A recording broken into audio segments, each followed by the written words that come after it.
vậy chấp nhận được rồi. Được rồi, mịn rồi. Nét như Sony. À, cái kim tuyến thì không kết được.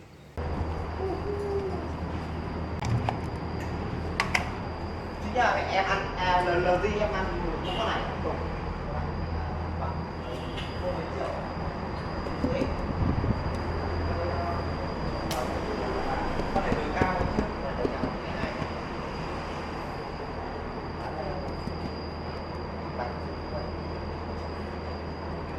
Ngắt nháy đèn đỏ không Huy? Ngắt nháy đèn đỏ không? Nháy đỏ.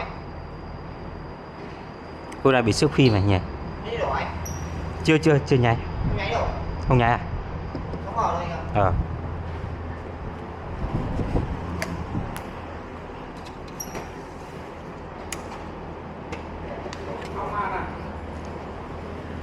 Thế bán ở đấy chú dưới này thì xử lý xong rồi về này.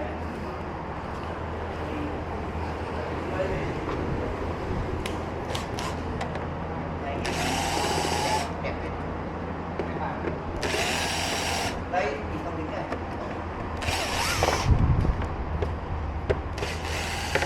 Nhà có 2 con.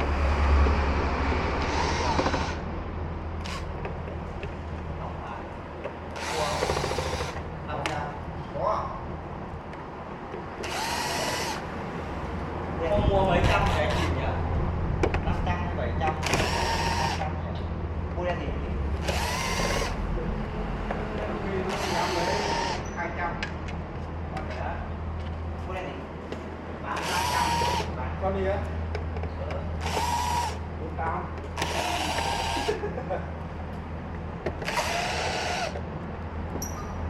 Sẵn đây đi.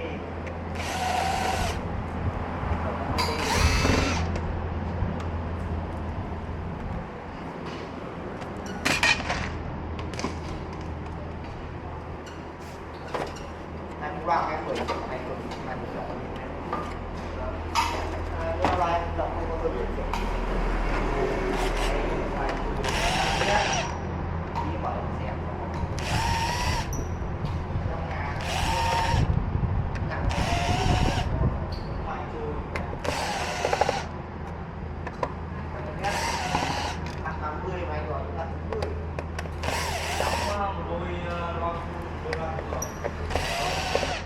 quan trọng Nguyên mua tầm 50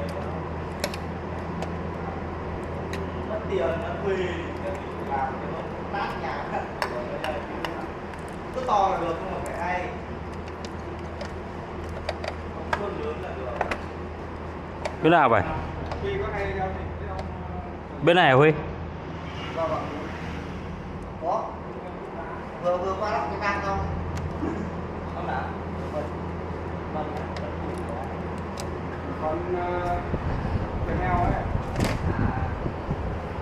xuân chứ rồi xuân quân To không? Hết 14 chân không hay là vừa thôi? 13 chân khi trẻ tiếng ở đấy bao nhiêu mới là được TV mới không phải TV đâu TV trên rồi TV mới đúng không? mới rồi TV bán bao tiền? con đấy đi học mẹ với nhà con mua để thấy xanh đây 10 triệu là này đắt đây mua nước uống à uống à rồi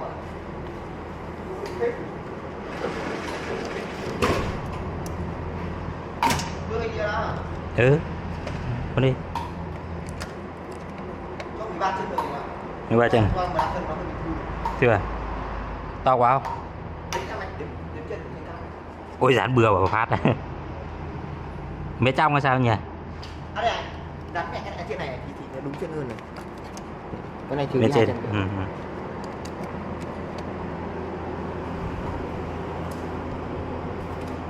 Đếm là mẹ mắt hơi mờ rồi.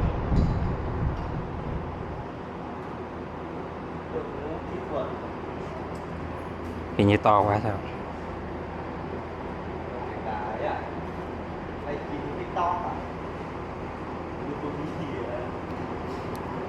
Tổng hợp. Bạn 30 cái này quen ăn kìa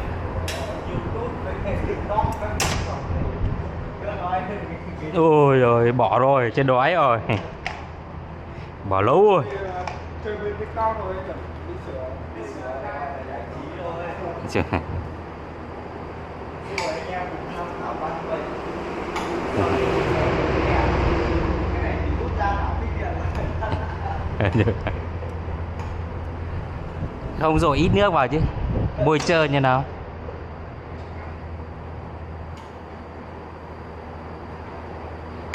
Kiếm một tivi nào mà phá giờ. Hay anh quay lại cho anh thử.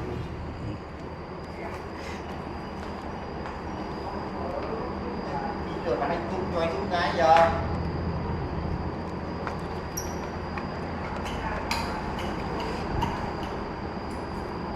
À sao bịt bên nào nhỉ? À đúng rồi. Nếu hơi cắm đi. À, anh giữ cho mẹ nó vương nó cắm được. Mình đi cắm bừa đi chết thôi. Chết phí chứ. Lên rồi chứ nó hơi bị mày tí. Nó sang định lên lấy rồi chứ. Ừ.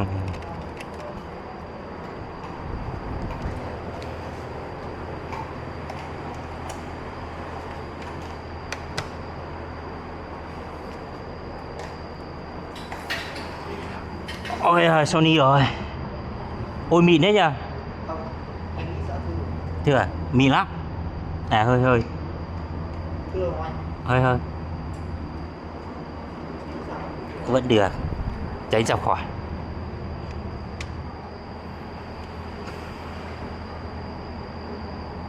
À, đi chào này con này đổi mẹ sang con tivi này của mình này. Thêm tiền nào hả? 500 nữa. Rồi có cái xem đúng không? Con này cao hơn cơ mà.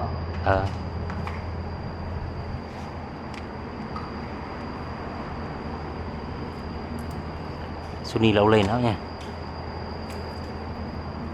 Thưa không anh? Không bị phết đây nhưng Không, lúc đầu hơi chưa thưa thì bị được. vậy được rồi đấy nhỉ. Ăn tiền đấy. Cần theo dõi không hay là đóng nắp luôn? Đóng nắp ổn định chưa? Đóng nắp lên mà quay video. Ok, sợ gì.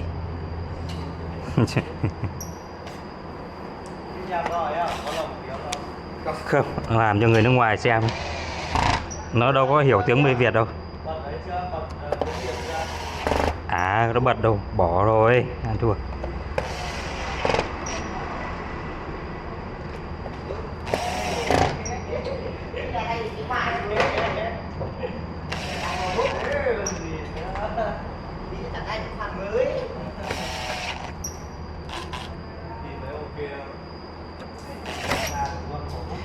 Hối lộ phát chứ nhỉ.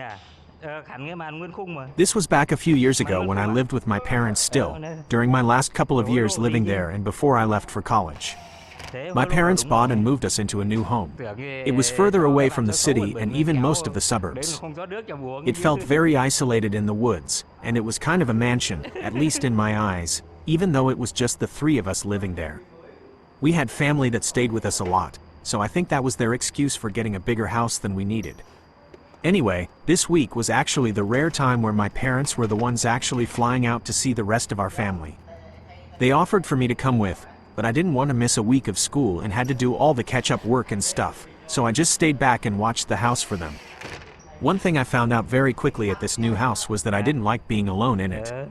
The place was just so large, and there were so many long hallways with empty spare rooms that it felt uncomfortable.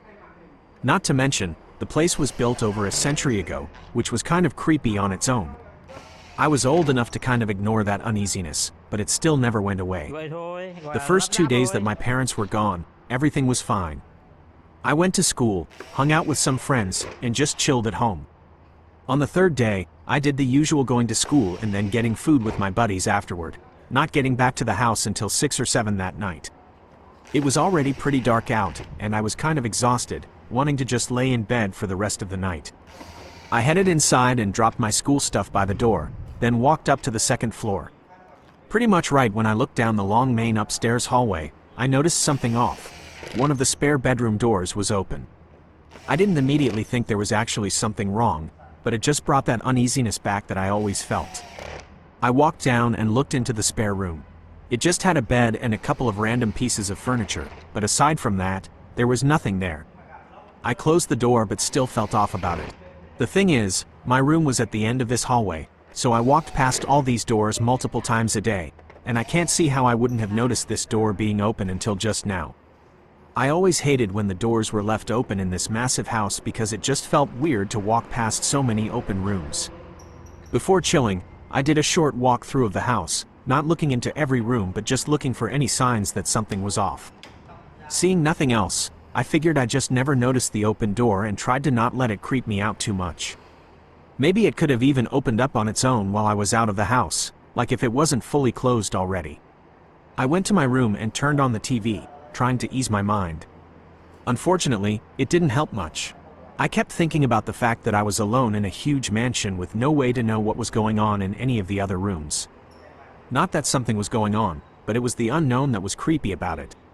45 minutes to an hour went by before I was getting hungry for dinner. I left my room and headed down the hallway into the first floor. Another kind of strange thing about living in a house like this was that almost never were all the lights on, so constantly I was walking past dark rooms and shadows. While I was in the kitchen, I kept thinking I was seeing something in the far living room.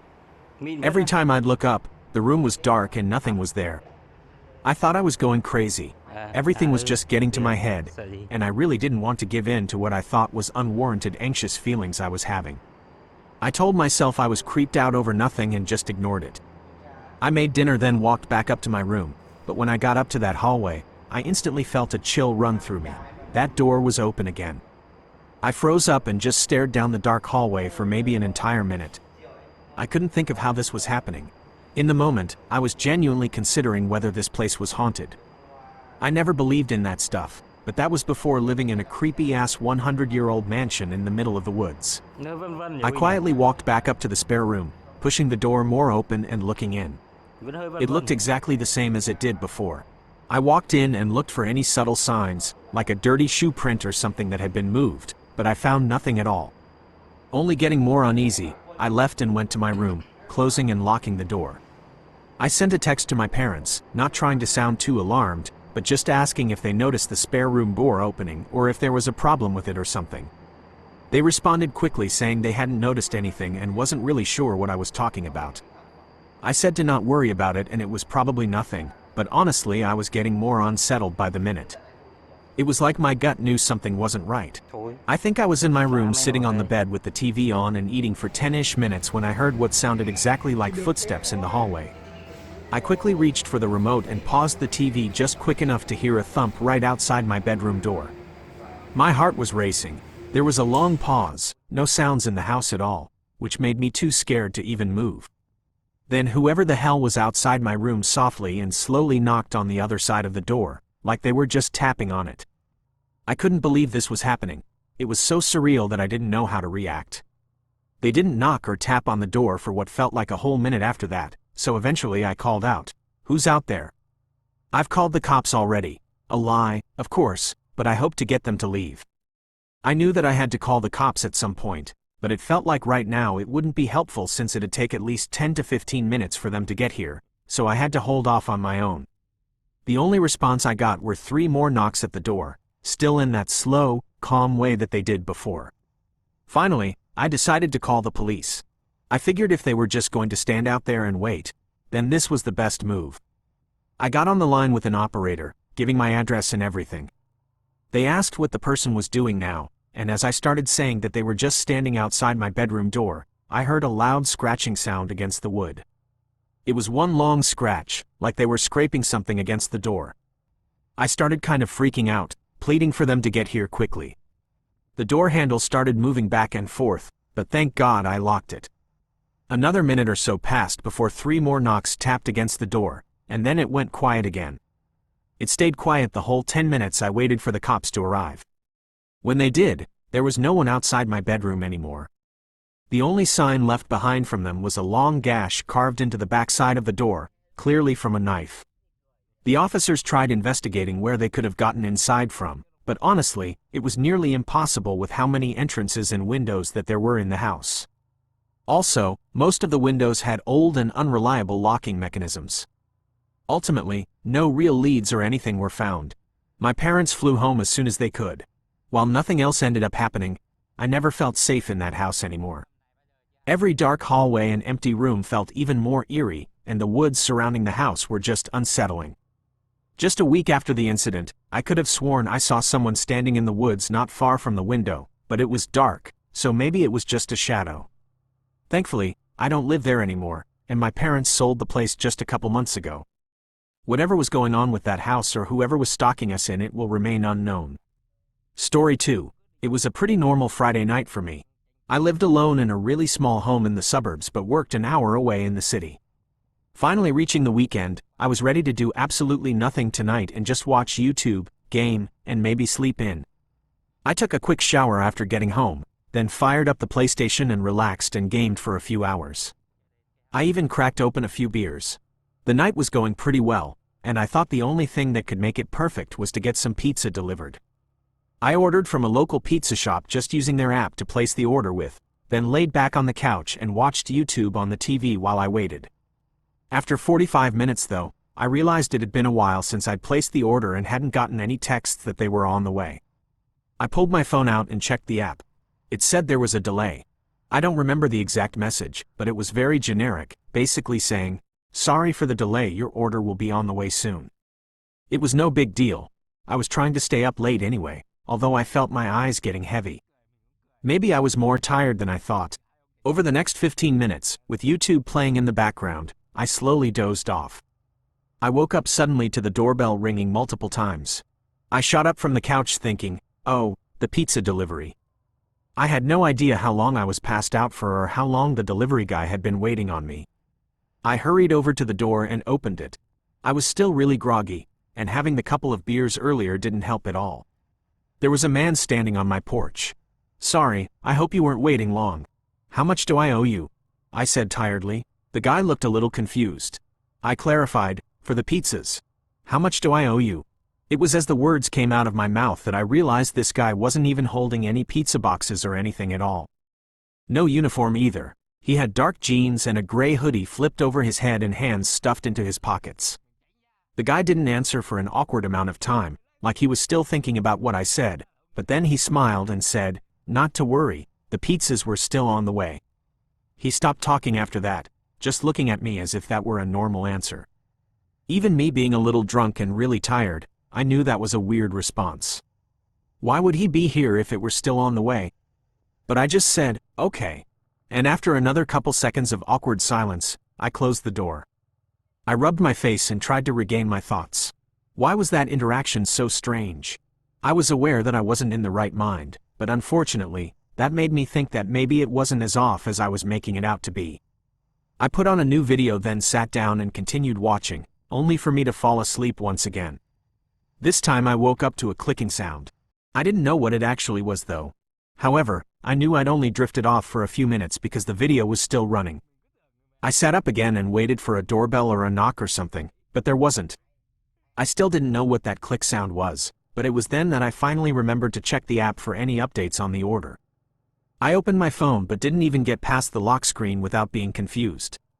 It was 4 a.m. I placed the order at 11 o'clock, and the pizza shop was only open until 1 a.m. I quickly checked the app, seeing the order was delayed for an hour before getting cancelled by the shop. But then who was just at my door? I got up from the couch and walked through the hallway to the front door, checking out the peephole and seeing no one out there. I reached down to unlock and open the door, only to see it was already unlocked. I must have forgotten to lock it when I answered the door just a few minutes ago because I was so out of it. I opened the door and looked out but saw nothing, just an empty and quiet neighborhood. I was way too tired and tipsy to be dealing with whatever was happening. Without getting any answers, I closed the door and instantly stopped dead in my tracks. That sound, the door clicking into the doorway, it was exactly what I heard that woke me up. I felt my face go pale. In a split second, I replayed the whole interaction with the guy, realizing my mistake and that he was just going along with being the pizza delivery guy after I'd already mentioned it. What intentions could he possibly have for him to lie about that? I looked back into the dark and quiet home. Everything in me told me to leave. I quietly walked back down the hallway, trying to get my phone from the couch. Just when I did, I heard something move in the other room. I panicked, grabbing my phone and running for the front door. I ran out of the house and down to the end of the block, then dialed 911. The cops arrived pretty quick, just a few minutes after I called, but it still wasn't fast enough. The guy was long gone. I gave them every single detail I could think of, exactly what he looked like, what he said, and everything, but so far that's all we got, and unless something else happens, it's likely where it'll be left at. I think over that night all the time, trying to figure out what really happened, but I don't know. It seems like the order being cancelled was just a really bad coincidence. The biggest question is why this random guy was outside my house ringing the doorbell at 4 a.m. to begin with. What was he initially intending? My guess is that he was scouting for empty houses or easy targets to either rob or worse. When I entered the door, he probably could tell I was drunk, tired, and not in the right headspace, so he figured he could take advantage of that. I'm even willing to bet he waited outside the door and listened for whether or not I locked it, then he just waited a few minutes for me to go back to sleep. Had I not woken up or realized the situation I was in, that night could have gone much differently and likely would not have ended well for me. Story 3. In mid-2019, I moved to a new town for a work opportunity. I didn't have much when I got the job and moved, so I found the cheapest apartment possible and rented the smallest room.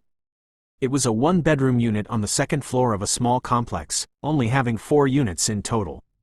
They were very old and outdated, and honestly not in a very nice area. For the first 3 months, I was the only one living in the complex. All 3 of the other units were vacant, which made me feel a little uncomfortable about the place, but it was only meant to be temporary until I saved enough for my new job, so I held out. Work turned out to be a lot more stressful than I hoped for though. Lots of late nights, overtime, and just not the best work environment. I didn't have much time to spend in my apartment aside from sleeping. One night I got home at 8 p.m., tired and barely awake. As I walked inside, I took my shoes off and walked down the hall to my room, when there was a sudden knock against the door to my unit. I jumped, startled awake by how unexpected it was. I didn't see anyone outside when I was walking in. I stumbled back over to the door and through the peephole. I could barely see anything. I think the glass was either broken or had a stain or something covering it. Unsure who it was, I opened the door.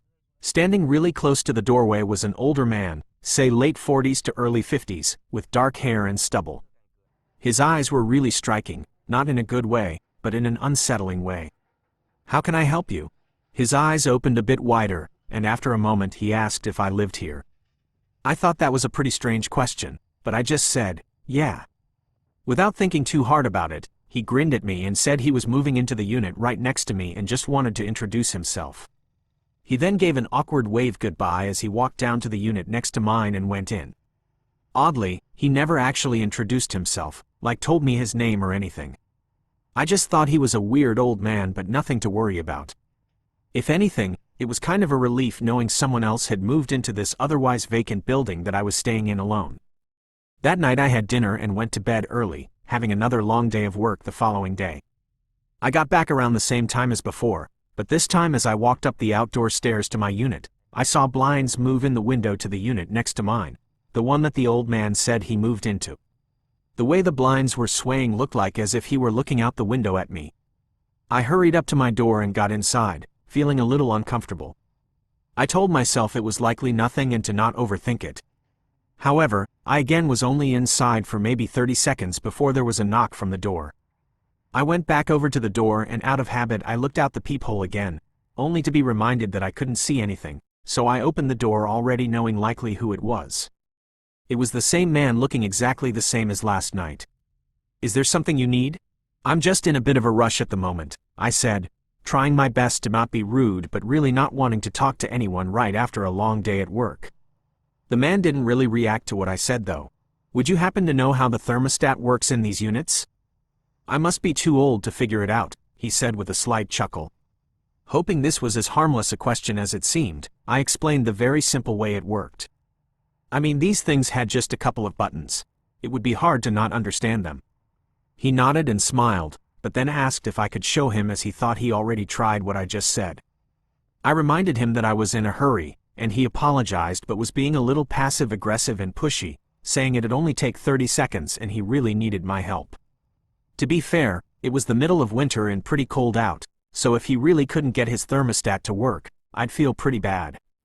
After a bit, I folded and said, "Okay. I guess I just thought it would get him to leave me alone." He led me down the balcony to his unit. The door was already open. The man walked in, but as soon as I saw the inside, I stopped in the doorway. His unit was empty. There wasn't a single piece of furniture or even a moving box anywhere, and it was dirty with paint peeling off the walls. It was clear from just looking at it that there was no way this unit had been rented out. Even more strange was a disgusting odor escaping through the doorway. The man noticed my hesitation and looked back at me. "Come on, it's just right here." I wasn't sure what to say, trying to think of an excuse to not go in. He told me again for me to come on in, but in the most unsettling and chilling way. His expression shifted from friendly to this dark, disappointed look. He took an aggressive step forward, and I quickly ran away from the doorway. I got into my unit and locked the door behind me. A few seconds later, the door handle clicked back and forth. He tried to open it. I started calling the police. The man paused for a minute, and it felt like he was probably listening in to what I was doing before he called out. He used a friendly voice asking what was wrong and that he only needed my help. He knocked on the door a few more times, and then I heard his footsteps leave and it stayed quiet until the police arrived. The man was nowhere near the building by then. Turned out I was right, that unit was still vacant. He had broken in and been staying in there for a few days, probably keeping an eye on me to see when I left and got home from work every day.